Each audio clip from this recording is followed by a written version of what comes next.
Ladies and gentlemen, this is a story of TNC Predators and how they have risen from the ashes of Dota itself.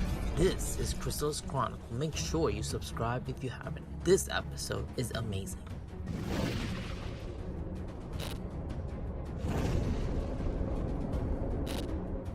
So we can begin at the story of TNC Predators as they defeated Team OG led by Miracle and Noto at TI6.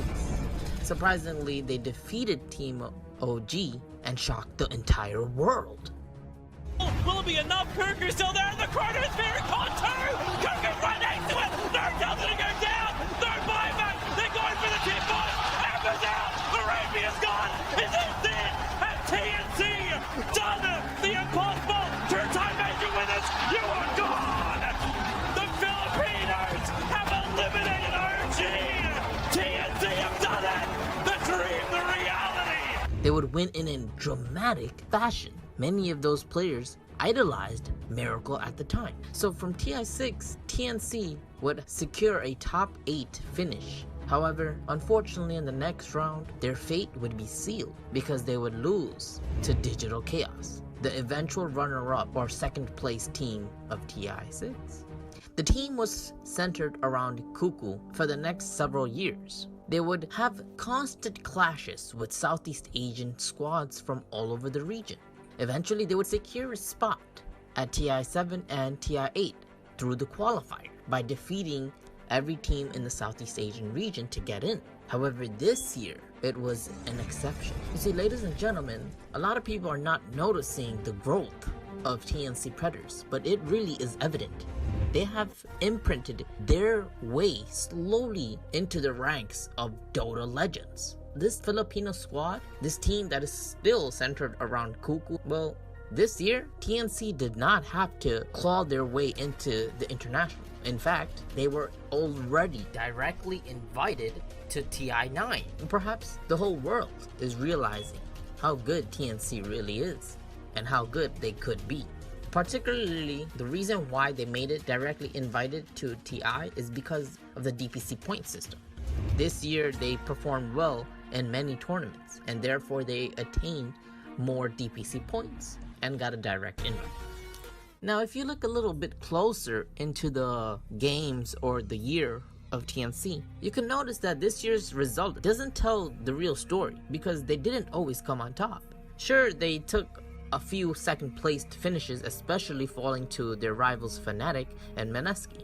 However, despite that, they did outperform both Fnatic at Kuala Lumpur and Team Mineski for a more deeper 5 to 6 placed finish. However, just when things are rolling for the Filipinos, for the boys of the island, suddenly in comes a sudden downfall. So in the time after Kuala Lumpur and before Chongqing, Kuku said some racial slurs on a public game in which the whole world zoomed in on. Now, I don't want to sugarcoat it, so I'm going to tell you exactly what happened. It's very significant to what and how TNC became. Like, it really is significant to the future or the current state of TNC Predators. You see, Kuku called another player in a game a racial slur, which is directed towards people of Chinese descent. In a nutshell, this would just be a bad thing, but not taken so seriously. However, it actually occurred right as another professional Filipino used a racial slur in a professional game against a Chinese team. In fact, that professional player did it the day before. Now, because of that, there was huge backlash. People were angry. It was not just within the community, but it was outside the community. Now, the problem didn't just end there. You see, because of the huge uproar, TNC and their manager attempted a cover-up. The team's manager tried to hide or diffuse the situation, so he would later post something on Facebook trying to conceal Kuku's actual statements. However, the whole world witnessed it live.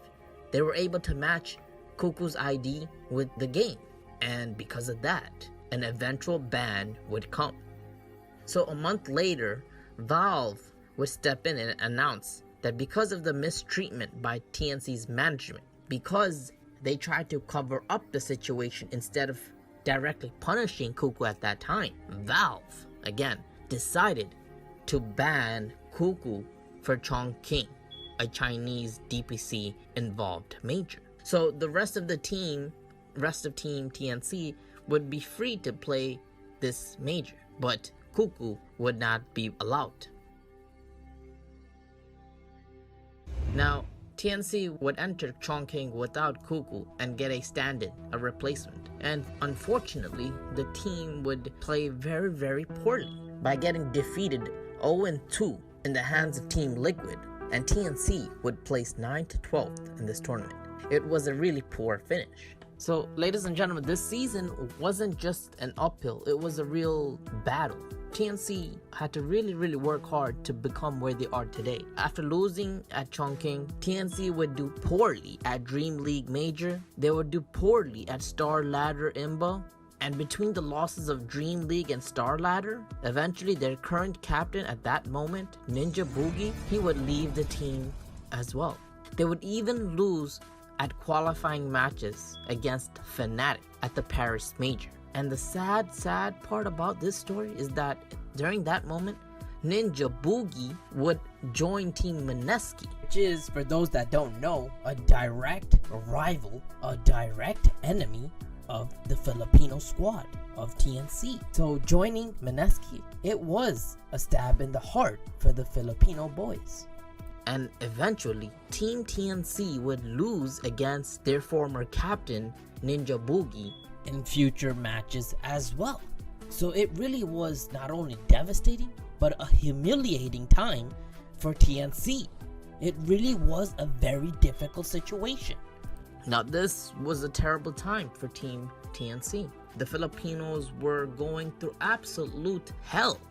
They literally didn't know what to do. They were in a very bad place in Dota. Their DPC standings looked terrible. Even in the Southeast Asian rankings, they were not at the top. Now, how did they really qualify? How could that have happened? This is the turning point of the story. This is the moment where belief and true desire to win would come again. For some reason, karma and the world works in mysterious ways. When people bring you down, when the world tries to bring you down, sometimes some people just react in a way that's unbelievable. And this is what happens to TNC Predators. TNC would eventually return to Chongqing for the WESG, a tournament with $1 million prize pool, and the first placed winner would take $500,000. Even without their captain, Kuku, TNC defeated every Chinese team in the tournament. At WESG, they would defeat King Gaming on their own home field in China to bring home the first place of $500,000. Eventually, they would also clean up the regional Southeast Asian land at Asia Pacific Predator League for a very easy and smooth first place finish. Then, they would not only qualify for a single ESL tournament in Mumbai, but also in Birmingham. It gave them a desire to continue to will themselves into TI, and that is what they did. Now, later on, TNC would lose at ESL Mumbai against Heen Gaming, but they would still finish a respectable top 4th place. So for those that don't know, there's a lot of drama between Filipinos and Chinese teams. There's a lot of hate. There's a lot of internal tensions. So the first time when TNC defeated Heen Gaming at WESG, it was a huge accomplishment. Filipinos had won over the Chinese. So the little story that goes within this is that Heen Gaming would attain revenge on the Filipinos. Yes, Heen Gaming at ESL Mumbai would defeat TNC Predators. Now this shows that both teams are in a very similar situation. It also shows that, hey, TNC just got humiliated yet again. It shows that, yes, even though they're doing okay, they're still going through battles. It's not an easy walkthrough. TNC, the Filipinos are still holding on for dear life. But at this very moment, at this exact moment in time in the history for TNC Predators, something amazing would happen yet again. TNC would get a new coach. It would be a tactical coach, a methodical coach, a very smart coach. In fact, it would be Heen. It would be the former coach of Team Liquid from TI7. Ladies and gentlemen, get that into your head. People are raving about this new coach for a very good reason. He is a TI champion. So now, if you put that great coach and put them into a team of great players, wouldn't you see a tremendous growth? Well, that's what happens. When Kobe Bryant gets to play with Phil Jackson, it was magical. And this is what's happening for TNC. Following the attainment of Coach Heen for TNC Predators, the team has turned absolutely 180 degrees. Secret versus TNC game number 1. Abby picks up the DVD. That double damage. Do so much to mid-one here. They're just going to go around with a burrow strike. They do manage to get the Guardian Angel off an Aghanim Scepter. The assassination was it? No, he didn't think it was. He had BKB, he had Battle Trance as well. Now Gabby coming in still with that double damage rune, wiping out Yabshore. Get to that back line. Look at that. The Blink double burrow strike. They're going to be able to catch both these heroes potentially. Maybe with the H12 Puppy can get away. He does manage to get a soul bind on these two heroes. They're going to keep chasing. So they can't keep chasing right away, but they will be able to get the Blink as soon as the soul bind is away. Cuts him down. 1900 damage crit from Gabby. They would place reasonably well, 5th to 6th place at ESL Birmingham. So because of their performance at Kuala Lumpur, at Chongqing, TNC was in the bubble. They were in the rankings. They were right at the edge. But ladies and gentlemen, in the next tournament at 2019's EPICENTER, the Russian tournament held at Moscow, this was the major tournament. This was the final major tournament for the DBC season.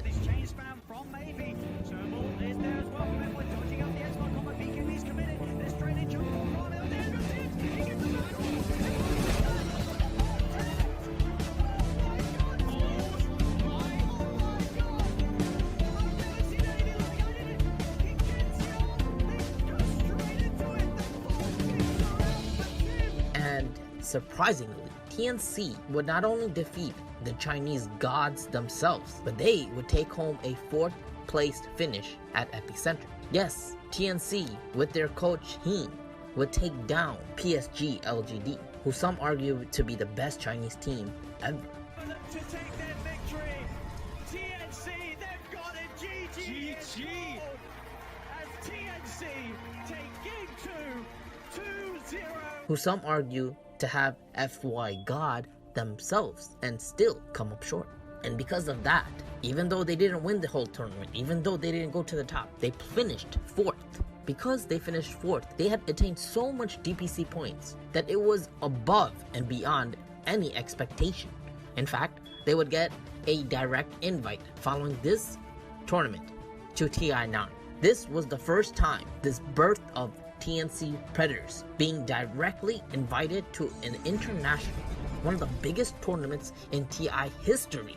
Now, if you want to think a little bit more deeply, look at how many other teams that TNC come above. Team OG, the former TI champions. Team Alliance, another former champion, they didn't make it. Team Gambit, who played very well, they didn't even. Team Forward Gaming, they didn't even get a direct invite. All of those teams that mentioned above, they have to enter the qualifiers. Now, despite all of the setbacks, despite all of the controversy, despite all of the issues that went along this season, this year, despite their history from TI6 to TI7 to TI8 to TI9, you can see that there's value in the growth of these Filipinos. These guys are just playing Dota, but they're playing with the whole country behind them.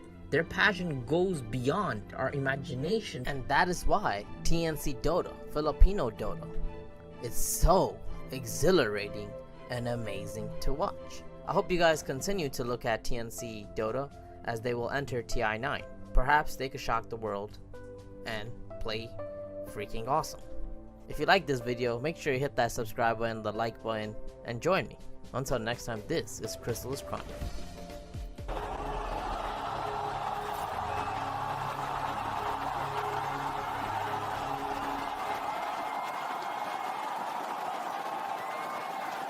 Dear friends, welcome to Shanghai TI9. Drop. Gabby's still alive. Gets the chance. Support the BKB. And now he's ready to then find the back again. Kuku. Onto the three of them. They're all dead on PSG. GG is called. And TNC to jump forward. Crit, he needs help now. That wall, will it be enough? Kuku's still there in the corner. It's very caught too. Kuku's right next to it. Third down to go down. Third buyback. They're going for the tip box. Amber's out. Arabia's gone. Is it dead? Has TNC done the impossible? 2 times